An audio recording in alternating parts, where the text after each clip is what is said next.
Hello guys! Good morning! Ayan, dito ako ngayon sa aking likod ng bahay.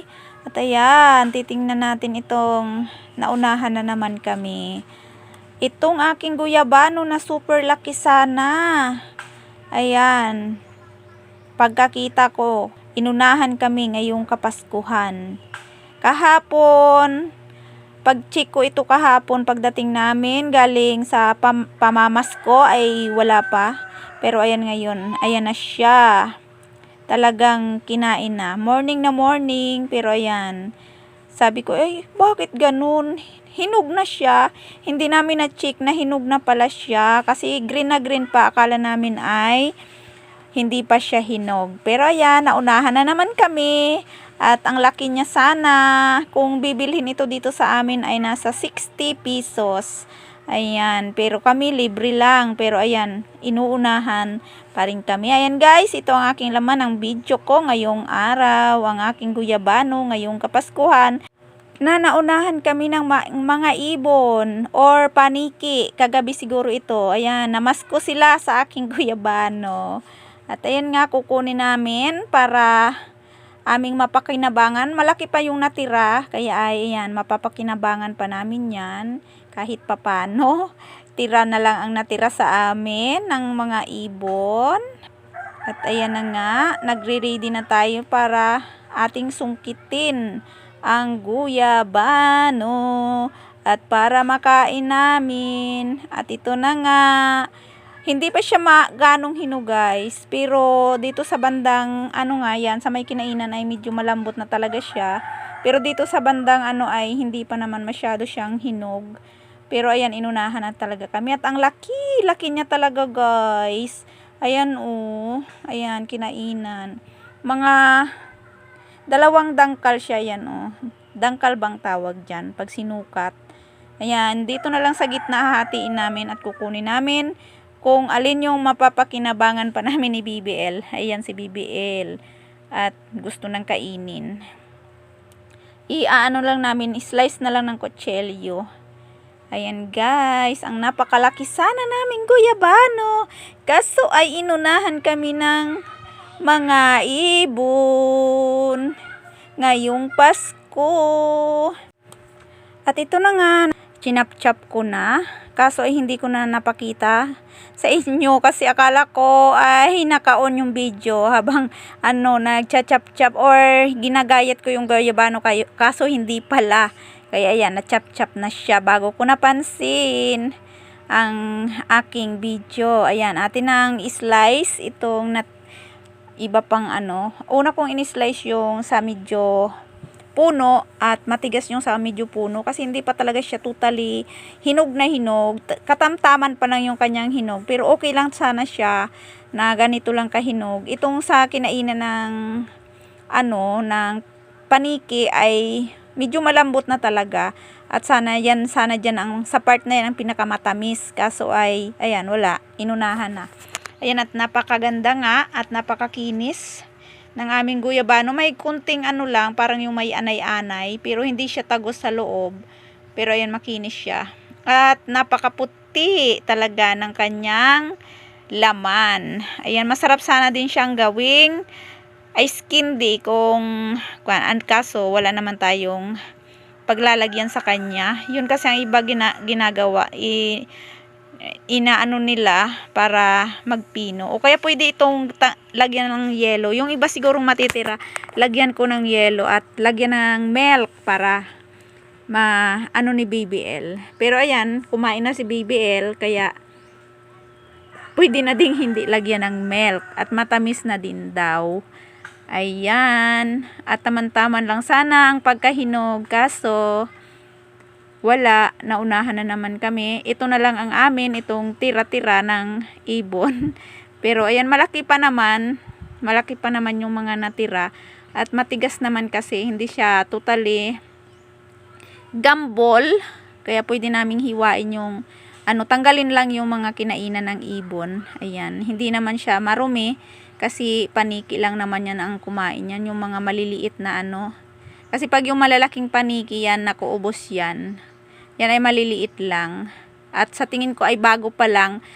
Baka ngayong madaling araw lang siya kinain. Kaya bago pa lang yung kanyang kinainan. At ayan nga, nasasayang lang ako kasi ang daming nasayang, ang daming masasayang. Ilalagay ko na lang siya sa compost para mapakinabangan at yung mga buto pag tumubo itanim ulit para madami kaming prutas na guyabano. Ayan, marami na sana kaming na-harvest sa guyabano kong tanim. Kaso nga, panay, nauunahan kami ng mga ibon. At ito, naunahan pa rin. Sorry daw kami at babagal-bagal kami. Ayan. Kasi kahapon, hindi ko talaga, inano ko siya kahapon na planong kumuha ng short video. Kaso pagod na nga. Ayun, nasabihin ko sana ang laki na ng aking guyabano at malapit nang maghinog. Pero ayun, hinog na pala at ayan, inunahan na nga kami ng mga ibon. Kaya, sorry daw kami. Dapat daw lagi naming i-check. I-check yung mga bunga ng mga guyabano. Marami pa siyang bunga. Mga 4 yung bunga niya ngayon. Sana yung mga iba hindi maunahan. At ito na nga, kakainin na natin itong mga nahiwa ko na alisan ko yung mga ayan, naalisan ko ng mga kinainan at atin ang titikman. Ayan, ang laki. O, ang laki nga, ang laki ng kinainan. Ayan, 'di ba mga guys? Sayang. Sayang at maraming maraming natira o maraming tira-tira na hindi na pwedeng kainin. Sana kung wala siyang damage ay lahat makakain at tiyak busog na busog si BBL.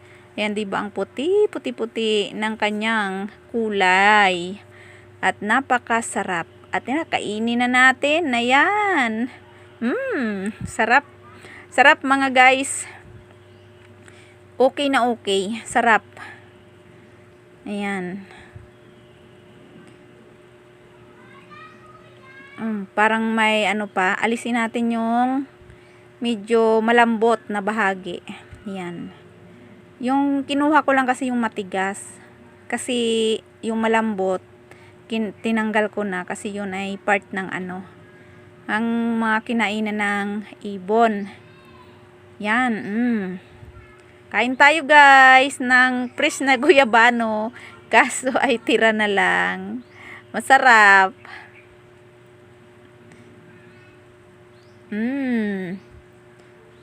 Ayan, si BBL sa akin. Nagpapatanggal ng buto. Ayan, tumabi na sa akin si BBL. Ayan, at nag-mute nga pala ako dito guys. Kasi may biglang sound. Kaya ayan, nag voice over na lang ako. Kasi ay talagang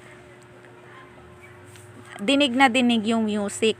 At siguradong masi-CPR tayo. Ayan, ang sarap. Sarap daw ng guyabano, sabi ni BBL. Ayan, at kainin natin lahat itong mga guyabano. Okay, ang ating guyabano, masarap. Matamis, hinog sa puno. Ang ating guyabano.